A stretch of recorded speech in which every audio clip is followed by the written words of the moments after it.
The day the Internet arrived in the 18th century. It was an ordinary morning in 1750 when everything changed. The streets of London were alive with the usual hustle and bustle, merchants shouting their wares, horses clattering along cobblestone roads, and gentlemen in powdered wigs tipping their hats. But somewhere deep in the Royal Society's laboratory, Benjamin Franklin and his fellow thinkers were conducting an experiment that would alter history forever. They had been toying with electricity for months, hoping to understand its mysteries. On that fateful day, Franklin's lightning rod connected to a peculiar contraption, a machine of wires, glass tubes, and an eerie hum. When a sudden thunderstorm struck, the device roared to life. The Internet was born, the first connection. At first, no one understood what they had created. Messages flickered across screens powered by arcane energy. Philosophers like Voltaire and Rousseau were among the first to hear of it, receiving strange glowing devices delivered by couriers. Within days, they were debating philosophy in a virtual salon that spanned Europe. Their words, once confined to quills and parchment, now traveled faster than the swiftest ship. Word spread. Kings and queens demanded access. Catherine the Great of Russia was seen marveling at a rudimentary search engine, while King George II insisted on using it to monitor colonial chatter. In France, young Marie Antoinette began hosting live-streamed tea parties, oblivious to the growing unrest in her kingdom. Chaos and control. The revolutionary potential of the Internet became apparent almost immediately.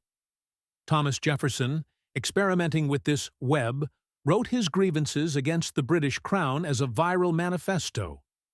The hashtags #No taxation without representation and #liberty now echoed across colonies. In response, the British monarchy hired hackers to intercept colonial communications. Digital spies lurked everywhere. Meanwhile, ordinary citizens discovered newfound power. Farmers in rural villages shared tips on crop rotation, and merchants established virtual markets. But not everyone benefited. Injustice persisted, and misinformation spread like wildfire. Rumors about witchcraft resurfaced, fueled by doctored videos and fake posts. A revolution accelerated. By 1755, revolutions were erupting across the globe. The French monarchy tried to suppress dissent by censoring networks, but underground servers sprang up in secret locations.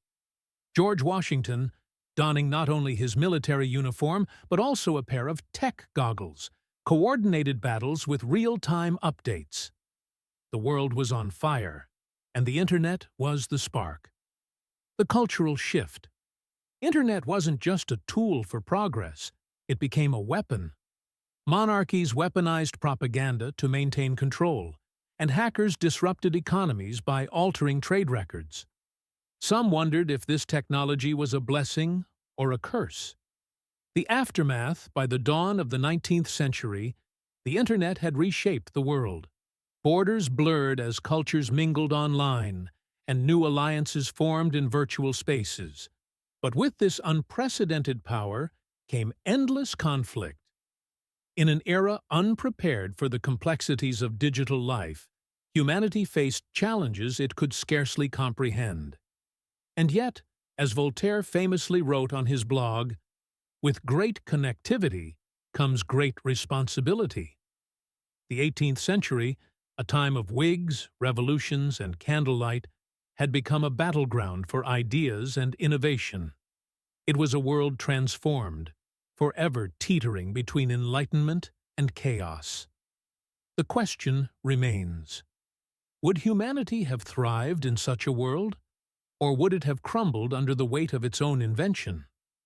One thing is certain: history, as we know it, would never have been the same.